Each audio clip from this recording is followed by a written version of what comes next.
60 ans après la République démocratique du Congo demeure ce géant, cet éléphant qui ne se redresse toujours pas. Alors, au grand mot, des grands remèdes, dit-on. Nous avons des ecclésiastiques qui font entendre leur voix. C'est dans ces cadres qu'il y a la déclaration du président national, représentant de l'église protestante, pasteur, le révérend Bokundoa, docteur Bokundoa, a fait une déclaration, une lettre, un message au chef de l'État. Nous recevons, pour en parler, le porte-parole de l'ECC. Il s'agit bien du pasteur Eric Senga. Bonjour. Bonjour, monsieur Jean. Bonne fête de l'indépendance. Hein. Merci à vous. Et ma complice de tous les jours, Noëlla Kambaja, heureux de vous retrouver encore une fois sur le même plateau. Merci Jean-Paul, toujours au service de la nation, occasion pour nous de présenter et de célébrer encore une fois l'indépendance de la République. À toi aussi, bonne fête. Hein? Merci pareillement. Hein? Et surtout, bonne fête à tous les téléspectateurs et téléspectatrices. C'est parti pour les 30 minutes de cette émission. Pasteur Eric Senga, nous avons en face de nous la déclaration du révérend et docteur Bokundoa, un message au chef de l'État en rapport avec les 60 ans d'indépendance. La première question d'entrée de jeu, quels sont les motivations de ces messages? Bien, merci beaucoup. Merci à nos téléspectateurs qui nous suivent. Merci à Conoweb qui nous donne toujours cette occasion de communiquer avec le grand public. Disons que ce message rentre dans les compétences du président national de l'Église de Christ au Congo qui, par des lettres pastorales ou par des déclarations publiques, il communique dans les cadres de sa mission prophétique, tout en rappelant qu'il est le premier prophète de l'Église de Christ au Congo. Donc quand nous disons la mission prophétique chez nous, c'est pas au sens du prophétisme classique comme nous l'entendons, mais le prophétisme comme le porte-parole. Porte-parole dans le sens où l'Église se donne un engagement dans la gestion de la cité ou de la res publica. Et je tiens à préciser que toutes les confessions religieuses ne sont pas forcément obligées d'avoir une mission prophétique ou ne l'ont pas. Donc pour le cas de l'Église du Christ au Congo, notre doctrine prévoit ce que nous appelons la pensée sociale. Et dans ces cadres-là, il y a une mission importante dans l'Église, c'est celle qu'on appelle la mission prophétique, qui consiste justement à accompagner la République en disant la vérité, histoire d'éclairer la nation sur notre destin commun, à dénoncer les mal, mais aussi à proposer des voies idoines, des sorties de crise en des situations beaucoup plus difficiles. Tout en étant membre de la société civile, bien entendu. Exactement, tout en étant membre de la société civile. Alors si vous permettez que je revienne dans la structure rapidement de ces discours, les discours ont trois structures, trois aspects dans la structuration. Le premier aspect, c'est la base biblique de sa déclaration. Ce n'est pas une déclaration qui manque de soubassement.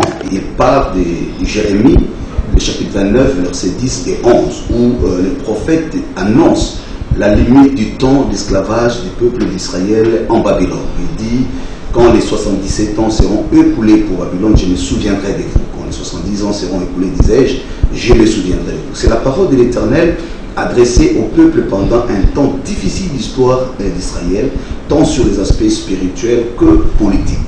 Et l'aspect important sur lequel le président s'est attelé, c'est de montrer que, en dépit des temps difficiles que nous pouvons passer, comme il en est le cas avec la RDC, qui a passé 60 ans aujourd'hui d'indépendance, c'est là même le lien, il y a toujours lieu d'espérer.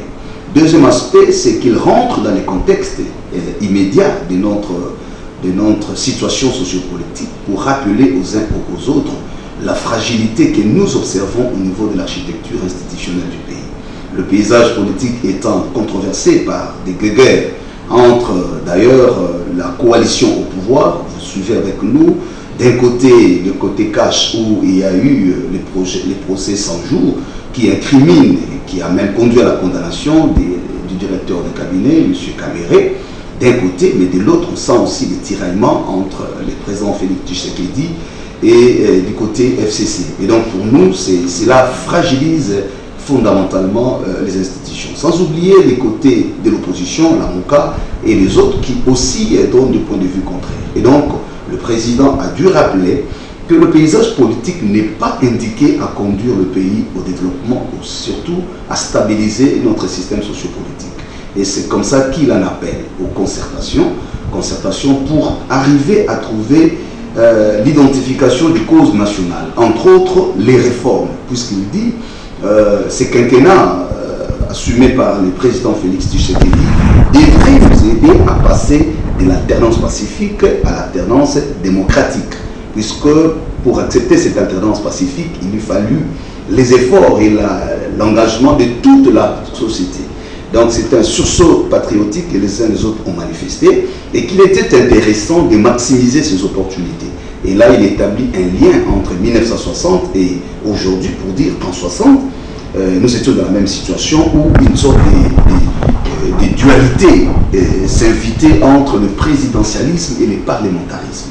Vous vous souviendrez entre le Lumumba et Kasavubu, Lumumba et Kasavubu, où il y avait ces tiraillements, et nous savons comment cela s'est soldé, c'était chaos politique. Et il attire l'attention de l'actuelle classe politique ainsi que de la population pour dire nous sommes justement en face de la même situation similaire. L'histoire se répète. L'histoire se répète. On a d'un côté cette expression beaucoup plus accentuée du présidentialisme assuré par le chef de l'État, mais de l'autre aussi de cette tendance de la majorité parlementaire. Parler du Front commun pour le Congo. Exactement, qui tient à rappeler les principes de la majorité parlementaire dans les actions du gouvernement. Donc voilà un peu les condensés ou les résumés du discours du président de la République.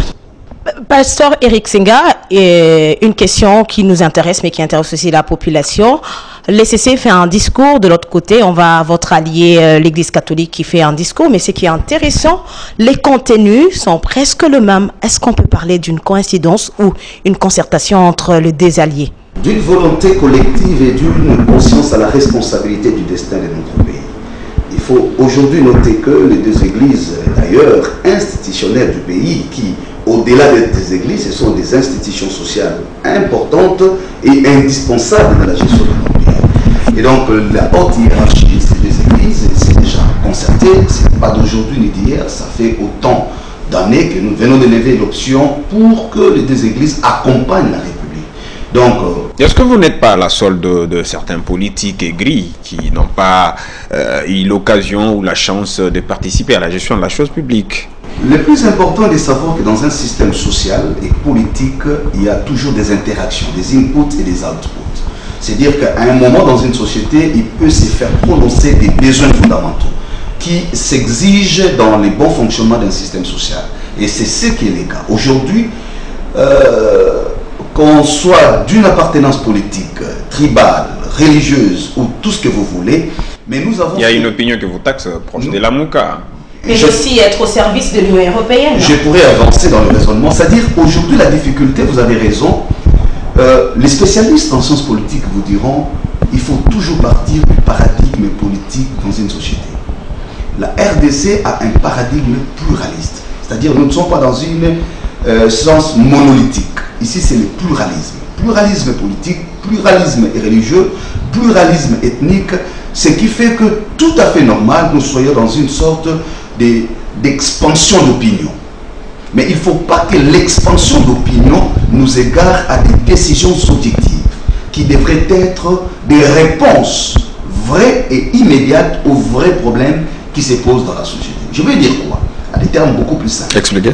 C'est-à-dire, en dépit de nos divergences d'opinion, mais nous devons identifier les causes nationales, sans lesquelles notre nation risque d'être mise en danger.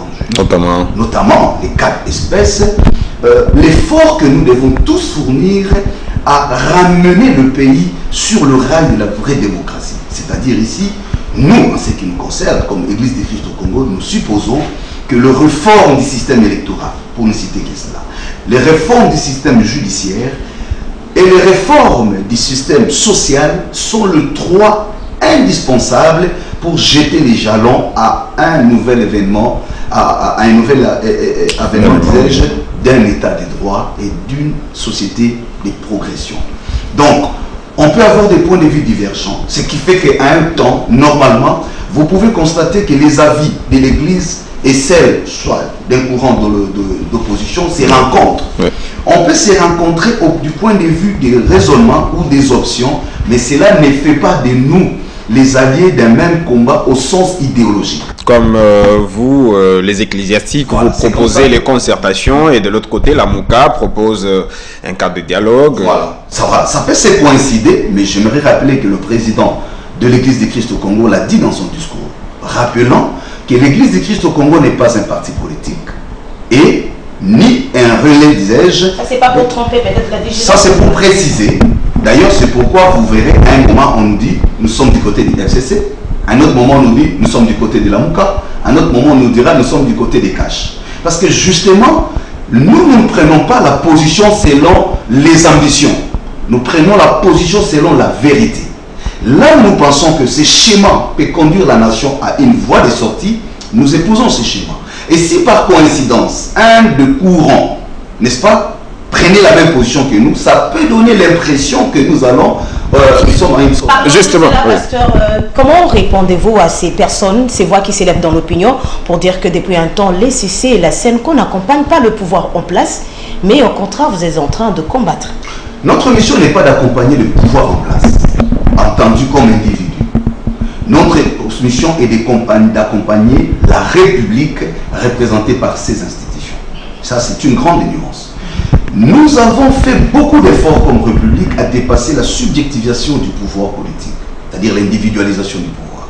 Et je pense que c'est l'effort que tout le monde devrait fournir.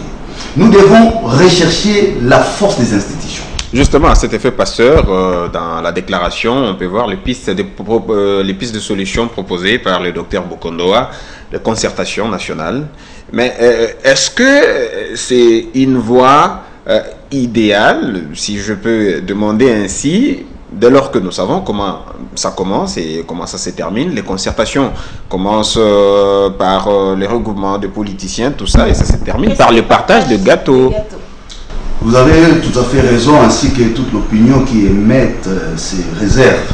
Et je pense que c'est fondé. Nous sommes, il faut l'avouer, trop plein, comme dit les Et si souvent, on n'a toujours pas des bonnes solutions. Mondabinda, pour les citer, dit lorsqu'il y a le trop plein de consensus dans une société, nous nous écartons de règles fondamentales qui doivent régir notre organisation sociétale.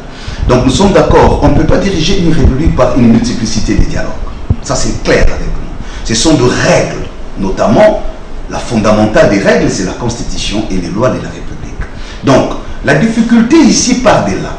Lorsque nous coulons notre volonté collective en loi fondamentale, qu'on appelle la Constitution, et des règles qui l'accompagnent, nous devons être en mesure d'observer et de le respecter. Mais même alors, lorsque nous voulons avoir ces lois, il faut éviter que ces lois soient orientées ou intéressées. Jean-Jacques Rousseau le dit clairement. Une loi a supériorité sur la volonté d'une société du fait qu'elle représente en elle-même la volonté de la souveraineté de cette société. Lorsque nos lois sont orientées pour des intérêts partisans, c'est là que nous allons tout le temps revenir à des révisions, à des amendements, parce que nous avons des lois taillées sur mesure. Pour revenir à votre question, dire bref, l'ECC, lorsqu'elle promet, lorsqu'elle soutient la démarche du dialogue, c'est parce que, d'après notre écrit de lecture, nous avons deux hypothèses. Soit nous optons pour l'hypothèse pacifiste et intelligible, qui consiste à trouver des solutions comme fils et filles du pays, et des solutions de souveraineté pour pouvoir épargner le pays du chaos. C'est la démarche que nous trouvons idéale. Soit alors, nous assistons à ce théâtre politique, à la théâtralisation politique, comme on dit, dans les affrontements de la bipolarité FCC-CACH. Vous êtes d'accord avec moi qu'aujourd'hui, l'erreur de cette coalition FCC-CACH a été de ne pas avoir ce qu'on appelle techniquement l'altérité, l'ouverture d'esprit. Je pense, à mon humble avis, et c'est là l'avis même de l'Église du Christ au Congo que nous portons ici, au terme des élections de 2018, compte tenu de la manière dont les choses s'étaient passées, la grandeur et la vigilance auraient exigé à ces animateurs en présence d'envisager une sorte, par exemple, d'un gouvernement d'union nationale. Vous savez, en politique, ce sont des choix qui comptent.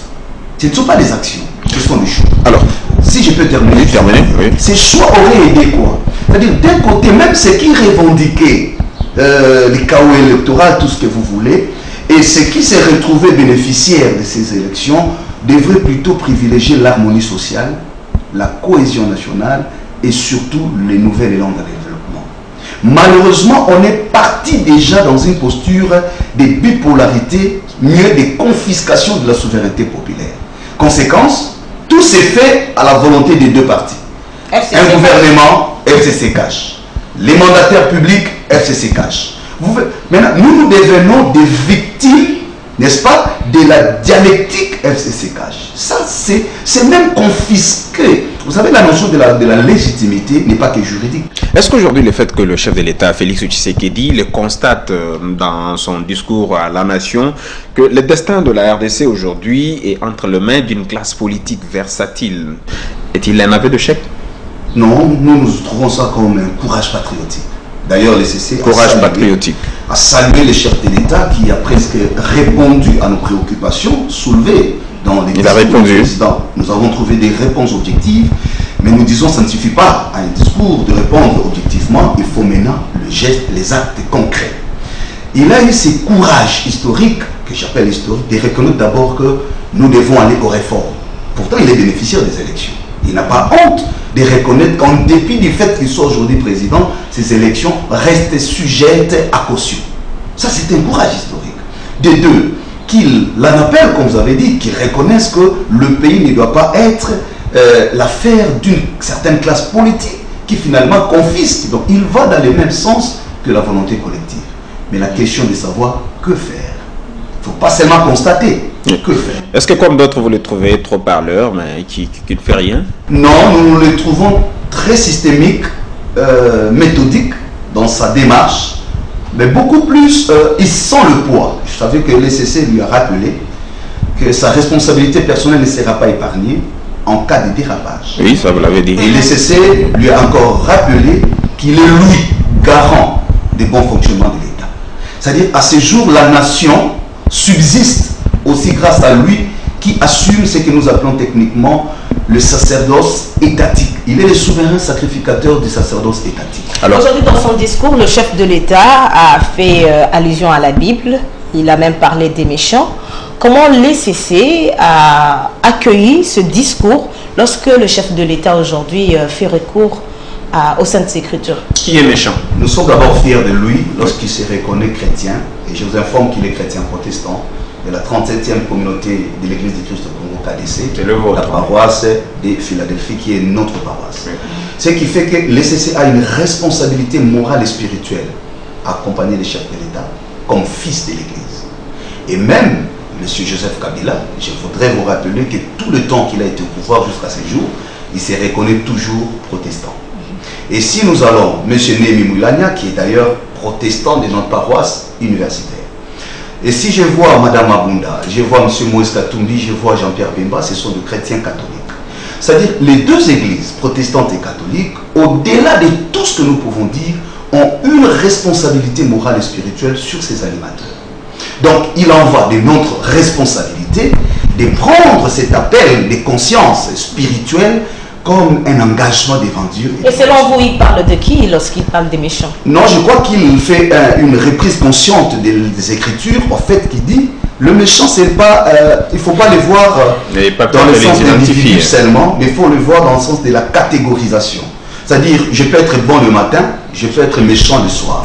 Paul Ricoeur le dit, entre le bien et le mal, en l'homme, la ligne est très mince. Donc l'homme est lui-même la raison du bien et du mal. Donc, quand on dit le méchant, il ne faut pas directement voir X ou Y. Je peux être bon, je peux être méchant, parce que l'homme est ceci, mais aussi cela.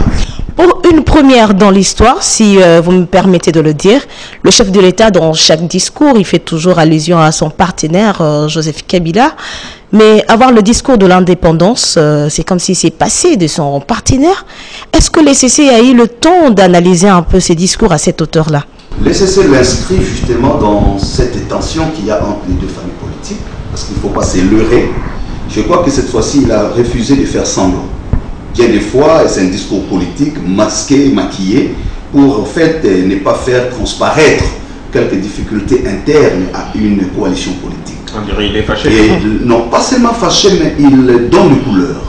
Il définit quel est le paradigme politique auquel il veut souscrire. Et ça, c'est très important.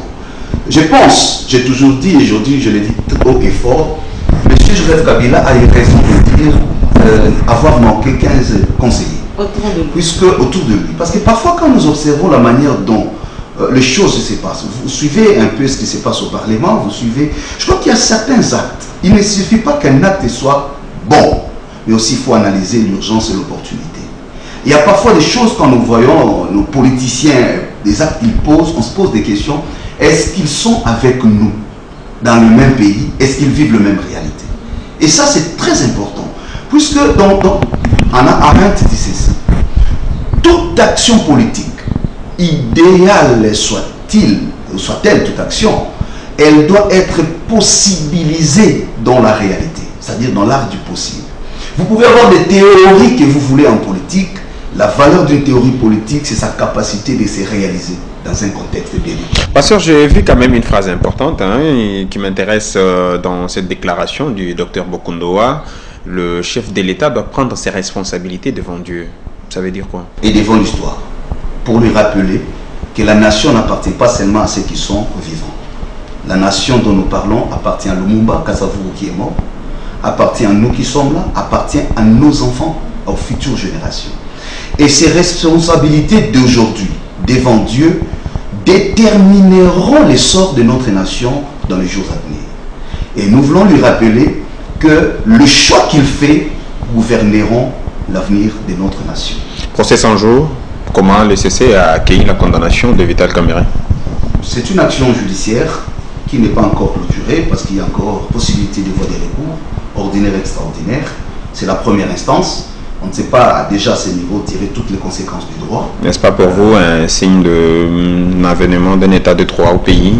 Oui, c'est un pas vers l'indépendance, parce qu'il faut faire la différence entre l'indépendance de la justice et l'état des droits. L'état des droits a beaucoup d'exigences, mais nous sommes déjà en train d'aller. Mais le CC a tiré seulement la sonnette pour dire que ces procès ne doivent pas être comme qui dirait la chasse aux sorcières. Le chef de l'État l'a dit lui-même. Ça ne doit pas être des règlements des comptes, ça ne doit pas être des calculs politiciens, mais ça doit être réellement la rationalité, la rationalisation de la justice. Est-ce que vous voyez les calculs, les règlements des comptes dans cette affaire? C'est comme ça que je dis, nous les saurons lorsque toutes les échéances de la procédure judiciaire seront conclues, parce qu'en ce moment, il y a encore des voies de recours qui sont possibles pour M. Kamerhe qui a été condamné. Vous avez... Oui. Et quelle est aujourd'hui la position de l'ECC face à l'arrestation du vice-premier ministre, ministre de la Justice, Célestin Tunda, et qui a été relâché? Oui, l'interpellation, nous pensons que ça faisait du sens, ça rentre dans ce que nous sommes en train de dire. Aujourd'hui, de plus en plus, il y a une certaine ouverture et indépendance de la justice où un procureur peut interpeller le ministre de la Justice. Vous savez que le ministre de la Justice a la supériorité hiérarchique sur les procureurs. Mais si les procureurs peuvent l'interpréter, nous pensons que c'est quand même déjà une avancée. Pourquoi a-t-il été relâché? Nous ne comprenons pas encore tous les contours, mais il faut avouer que si ce qui a été mis sur la place publique, notamment les faits pour le ministre de donner des avis, d'abord les avis sans que cela passe au Conseil des ministres, c'est là que nous disons certaines actions dénotent justement de la non-maîtrise du contexte. Lorsque le temps est suspect comme celui-ci, il y a des actes qu'on ne pose pas simplement pour éviter justement d'envenimer la situation. Donc si vraiment il est établi, parce qu'on n'a pas encore toutes les preuves pour sous-tendre cette prétention, mais nous pensons, si tel s'avérait, c'est quand même gravissime pour le ministre de la Justice de poser un tel acte, parce que quelle est la conséquence en fait? La conséquence, c'est que c'est le gouvernement comme institution qui répond devant le Parlement. Ce n'est pas en vain que les constituants a prévu ce mécanisme, qu'un projet de loi qui vient du Parlement, d'un député passe par les gouvernants pour les avis. Pourquoi? Parce qu'une loi, je reviens à la théorie roussolienne, une loi doit refléter la volonté collective. La loi n'appartient pas à celui qui l'édicte. La loi n'est pas faite pour son auteur. La loi est faite pour les destinataires. Et il est important que les processus d'édiction d'une loi suivent et respectent ce qui est prévu dans la réglementation ou dans la procédure. Êtes-vous d'accord avec les gens qui parlent d'une coalition au pouvoir des hypocrites?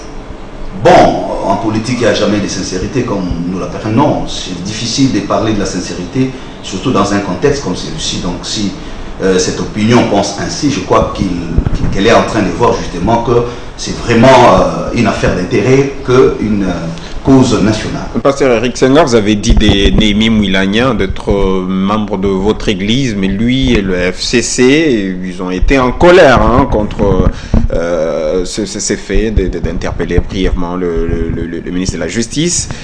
Néhémie Mouilagna et sa classe politique, les parlementaires qui sont Minakou et Sakata, sont à l'origine de propositions de loi aujourd'hui qui ont créé un tollé, ras-le-bol populaire.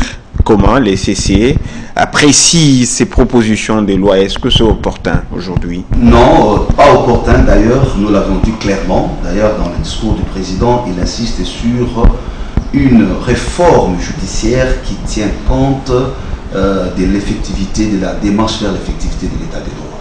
Et il fustige clairement que nous ayons des lois taillées sur mesure et inopportunes. Donc nous pensons que ces projets de loi, peu importe tout ce qu'on peut donner comme motivation, tombent dans un contexte inapproprié. Et la grandeur et la simplicité, surtout le respect de la souveraineté populaire, exigerait à ses compatriotes Minakou et Sakata de pouvoir humblement retirer ces genres de projets. Malheureusement, ils ne jurent que sur leurs propositions de loi. C'est là que nous disions l'ancien chef de l'État doit se réexaminer et examiner son entourage.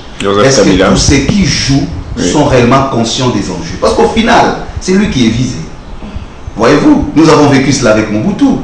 On dirait que certains n'étaient pas au pays. Nous qui avons grandi dans ce pays, connaissions, même quand le président Mobutu revenait de Nice, au soir, avant son départ, M. Kabila, à l'entrée de Kinshasa à Kenge, il y avait des populations le long des routes pour l'accueillir. Je me rappelle qu'on a chanté Tata Mobutu Tikala Libela. Il a dit on m'a poignardé dans les dos, il a pleuré, les gens ont pleuré avec lui. Mais ça n'a pas traîné pour que la même population accueille les Kadogo. Il faut connaître la psychologie philosophique de chaque peuple. Je pense que les gens doivent éviter de se leurrer. L'exemple des élections de 2018 devrait enseigner nos amis du FCC pour comprendre aujourd'hui que ce peuple n'est pas toujours dupe et il ne restera pas comme les uns les autres pensent idiots. Pasteur Eric Senga, vous êtes l'invité du magazine Excellence aujourd'hui. Nous parlons dossier de la CENI. Vous avez été ensemble avec les amis de l'église musulmane et d'autres CIME. Non, les membres de la CIME, vous avez été ensemble, vous avez taillé le profil de ces candidats idéaux qui devraient représenter les confessions religieuses. Aujourd'hui, ça y est, nous avons Ronsard Malonda. Pourquoi Ronsard Malonda, la tête de Ronsard Malonda vous fâche aujourd'hui? Non, j'aimerais peut-être parce qu'il n'en a plus assez de temps, j'imagine, aller droit au but. Il y a 3 équivoques à lever. Le premier, c'est que lorsque nous avons été associés à cette démarche par Madame Mabunda, ce n'était pas une démarche, je dirais, formelle. Madame Mabunda nous a fait savoir que les institutions d'appui à la démocratie, non seulement la CENI, mais à la CNDH également, et l'audiovisuel, je pense, était fin mandat et qu'il était intéressant de lancer ces débats parce que les confessions religieuses participent justement à la proposition des candidats de ces institutions. C'est comme ça que nous sommes revenus pour un travail. Donc c'est pour lever l'équivoque selon lequel il y aurait eu pression sur nous. Non. Deuxième équivoque. Le choix qui était fait à l'interne n'avait pas comme objectif aussitôt fini, sitôt déposé. Nous étions devant 2 hypothèses. Nous, depuis une année, ECC, Senko, Sinocel, Aïta, sommes dans un consortium qui prône les réformes du système électoral. Et nous y avons déjà travaillé au jour où nous parlons. Il y a un tableau consolidé qui est présenté techniquement pour aller à un forum national en vue d'obtenir une compréhension partagée dans la démarche des réformes. Donc ça doit être clair dans nos esprits. Ce n'est pas parce que nous avons échoué dans les processus de désignation que nous faisons le rétropédalage vers les réformes. Vous êtes toujours ensemble, confirmé? Les confessions religieuses? J'en viens peut-être, vous aurez la réponse. Oui. Troisième équivoque à lever, il n'y a pas eu vote pour prétendre que notre frère Malonda aurait été candidat des confessions religieuses. Ce qui s'est passé, l'article 17 de notre charte dispose que les modes de décision soient les consensus. Et dans la démarche, et surtout tirant les expériences du passé, toujours dans la même logique de désignation des membres de la CENI, c'est là où il y a toujours des problèmes. Aujourd'hui, la plateforme avait décidé d'éviter d'aller justement dans cette histoire des votes parce que très souvent, ça nous conduit à des difficultés. Il a été plutôt mis en exergue l'option du consensus. Et lorsqu'on s'est retrouvé à 2 candidats, notamment Malonda et le révérend Eyalé, qui est le candidat de l'ECC, je rappelle que l'Église catholique avait retiré son candidat Cyril. Pas parce que nous l'avions entendu, les candidats n'auraient pas eu de poids, mais parce que l'Église catholique a dit expressement ceci, je les rappelle de mémoire. L'Église catholique voudrait lancer un message et à la plateforme et à la nation de sa bonne volonté de faciliter les consensus parmi les confessions religieuses. Parce que par l'histoire, elle s'est toujours retirée. Et elle voudrait pour cette fois-ci être en mesure d'accompagner les candidats des autres confessions religieuses. Et sur ces points, c'est le cardinal que je reprends de mémoire, il dit: je prends tout mon courage, je retire le candidat de la SENCO pour faciliter Cyril Ebotoko. Donc il a été retiré pour permettre aux deux candidats, Malonda et Eyalé. Eyalé qu'on accuse d'être candidat de la Mouka. Abusivement, parce que l'article 17.11 de la loi organique ne dispose pas cela. L'article parle plutôt de ceux qui ont assumé des responsabilités au sein des partis politiques ou des regroupements politiques. Donc, en fait, comme en droit, nous l'avons démontré d'ailleurs lors des discussions, cet argument était fallacieux et reposait sur aucune assise sérieuse. Je peux finir peut-être si vous me permettez. Donc, il n'y a pas eu vote. La réunion s'est clôturée sur une note de constat. C'est-à-dire, après toute discussion, il y a certainement des charges mises sur les candidats Eyalé ainsi que sur les candidats Malonda. Sur les candidats Malonda, parce que c'est de lui qu'il s'agit, une seule observation avait été soulevée. Il est compétent, des compatriotes. Vous lisez son CV, vous le respectez. Ancien secrétaire exécutif. C'est seulement parce qu'il est l'actuel secrétaire exécutif national. Proche de Corneille Nangaa. Non, patron de l'administration. C'est pas au niveau d'individus. Notre lecture n'est pas là. Ni pour des raisons tribales, ni pour des raisons d'appartenance politique, parce que la Constitution n'interdit à personne d'avoir une confession religieuse ou appartenance à un parti politique. Tout ce que nous disons, c'est son rôle qu'il a joué personnellement, à ne pas lié avec Nanga. D'abord, lui comme personne, il a été et il est le patron de l'administration électorale. À ce titre, nous voulons réformer, redorer l'image de la CENI, reconstruire la confiance nationale pour une démocratie solide. Nous disons, ce serait une contradiction à notre niveau. En même moment, nous prenons les réformes, nous voulons redorer l'image de la CENI et que nous reconduisons ceux qui ont joué des rôles majeurs dans le scrutin qui est du reste critiqué. Donc si nous voulons être logiques avec nous-mêmes, nous ne pouvons pas nous pointer avec M. Malonda comme candidat à la présidence de la CENI du fait qu'il a contribué à ce que nous qualifions chaos électoral. Je suis pour dire, on doit éviter de charger individuellement Nanga dans ce qui concerne l'échec électoral. Pour qu'il y ait échec électoral, c'est un travail de tout un système. Le système électoral part de l'administration électorale, de la plénière qui est l'organe politique, toute une procédure, des autres déterminants, notamment la Cour constitutionnelle, les cours d'appel qui interviennent et la loi elle-même. Donc il y a l'organisation, la machine, la CENI comme institution, il y a les lois, il y a les déterminants, notamment la Cour constitutionnelle. Donc c'est une responsabilité partagée. C'est quoi l'issue quant à la désignation d'un candidat, un délégué de confession religieuse? À l'étape actuelle, oui. À l'étape actuelle, les discussions se poursuivent. Je pense que vous avez suivi comme nous que l'église Kimbanguiste, d'ailleurs, qui a aidé à une frange de l'église à la manifestation de la vérité. Je dis bien, elle a aidé à la manifestation de la vérité.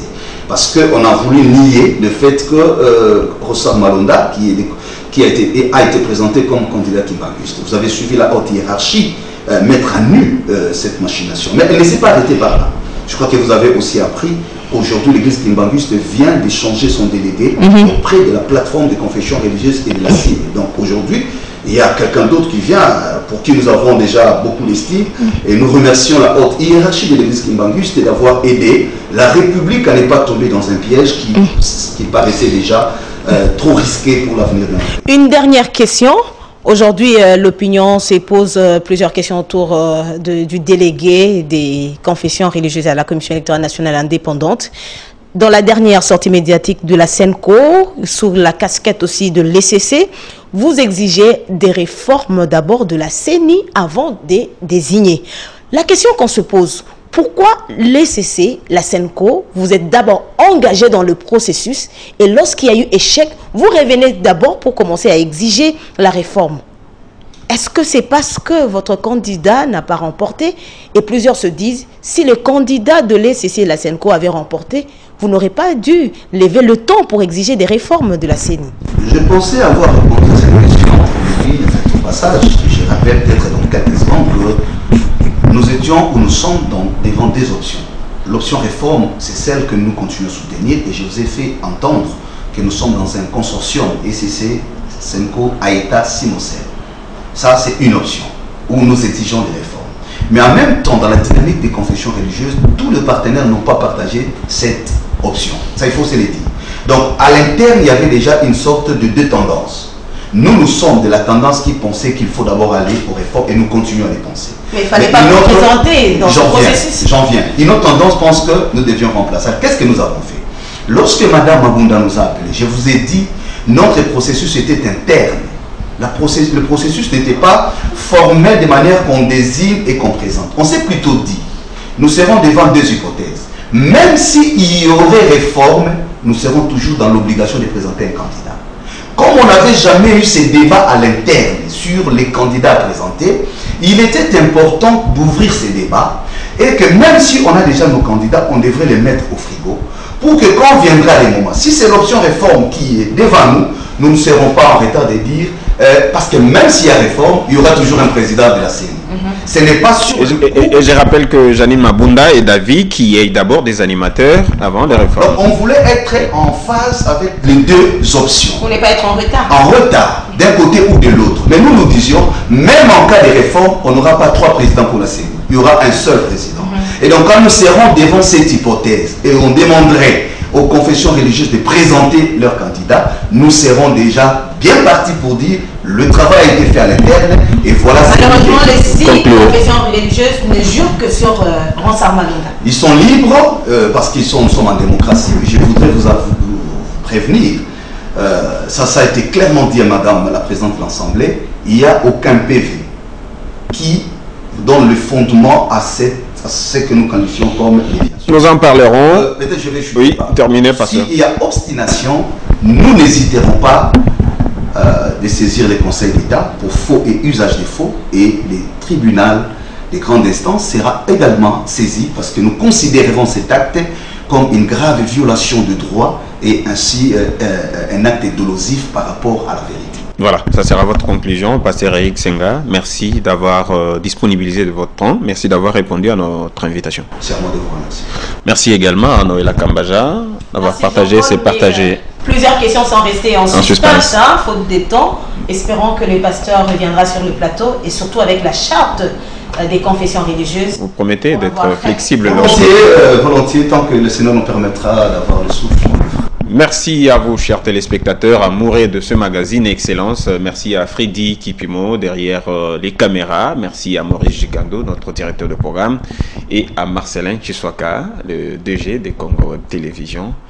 Merci, je vous retrouve très prochainement pour un autre numéro du magazine Excellence. À plus.